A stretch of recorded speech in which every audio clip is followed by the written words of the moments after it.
আসসালামু আলাইকুম বাইকার্স, সবাইকে শুভ সকাল।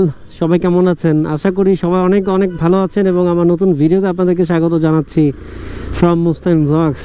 আর এই গতকালকে একটা ভিডিও দেখলাম, ভাবলাম যে এটা আর একটু মানে রিয়াকশান দেই, রিয়াকশান যেটাই বলেন। মানে একটা ভিডিও দেখলাম, সেটা হচ্ছে জানি একজন লেডি বাইকার, সে সাজেকে গেছেন বা যাচ্ছেন, সাজেকে উঠছেন, লাস্ট 5 কিলোমিটার উঠছেন সে সাজেকে। তো যেটা হয়েছে যে ওঠার সময় সে যে এক্সপ্রেশন দিচ্ছিলেন, অনুভূতি শেয়ার করছিলেন, হ্যাঁ, যে মানে খুব ডিফিকাল্ট, কঠিন, বা সে শিহরিত হয়ে উঠছিলেন যে এরকম একটা রাইডিং ব্যাপার স্যাপার আসলে অবশ্যই স্পেশাল। তো অনেক দিন পরে সে পাহাড়ে আসছেন, অনেকদিন পাহাড়ে আসা হয় না, সেই জন্য তার জন্য একটু লাগতেছে, হ্যাঁ। তো লেডি বাইকার আর কি, ওনার নাম সম্ভবত শাকিরা, শাহারিন, দীপা বা এরকম কিছু একটা, হ্যাঁ দীপা এরকম কিছু হবে, হ্যাঁ এরকমই। তো যেটা হয়েছে যে ওনার এই ভিডিওতে আমি কমেন্ট দেখলাম, এটা সম্ভবত প্রায় 3 লাখ ভিউ হয়েছে মেবি সোফার গতকালকে পর্যন্ত। তো ওনার ভিডিওতে আমি কমেন্টগুলো দেখলাম যে ওইখানে কমেন্ট করতেছে যে আপা এইভাবে বলবেন না, মানুষজন সিরিয়াস হয়ে যাবে, হ্যাঁ ছেলেরা হর্নি হয়ে যাবে, এই টাইপের কথাবার্তা অনেকে লিখছে, হ্যাঁ। পজিটিভ কমেন্ট একটু কম, বাট এই ধরনের একটু গরম মশলা টাইপের কথাবার্তা তারা লিখতেছে।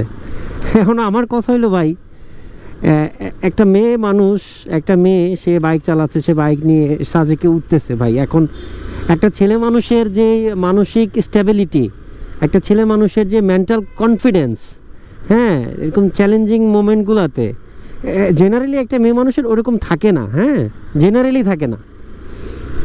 যাদের থাকে তারা তো ডেফিনেটলি এক্সট্রাঅর্ডিনারি এবং অনেক ভালো, বাট বিষয়টা হচ্ছে যে, এবং সৌন্দর্য দেখলে ছেলেরা যেভাবে প্রকাশ করে, হ্যাঁ, মেয়েরা তার চেয়ে আরও সুন্দরভাবে প্রকাশ করতে পারে, এক্সপ্রেশনগুলো তাদের ওরকম থাকে যে সে আসলেই সারপ্রাইজ। তো এই জায়গাগুলো নিয়ে আসলে নেগেটিভ আর কিছু নয়, হয়তো বা আপনার যেটা, বা আমি নিজেও কিন্তু এই দীপা আপার ছোটো আপু, যদিও দীপা ছোট্ট আপুর একদিন আগে আমি সাজে ঘুরে আসলাম, আমার কাছে কিন্তু ওই লাস্ট 5 কিলোমিটার বা উঠা নামা এরকম চ্যালেঞ্জ মনে হয় নাই। আমার কাছে সুন্দর লাগছে, আমি কিন্তু এক্সপ্রেশন এরকম দেই নাই। তার মানে কি যে সাজেকে ওঠার রাস্তা সুন্দর না, রাইডিং অ্যাডভেঞ্চার মজার না, হ্যাঁ এক্সাইটিং না, ডেফিনেটলি এক্সাইটিং, বাট কি যে দ্য ওয়ে অফ এক্সপ্রেশন আমার এরকম ছিল না, হয়তো বা আপনারও এরকম না, হয়তো বা আরেকজনের ওইরকম, বা আরেকটা মেয়ে হয়তো বা এভাবেই তার এক্সপ্রেশন প্রকাশ করে। তো এইখানে ভাই এত নেগেটিভ কমেন্ট, এরকম উল্টাপাল্টা কমেন্ট করার যৌক্তিকতা কি আমি জানি না।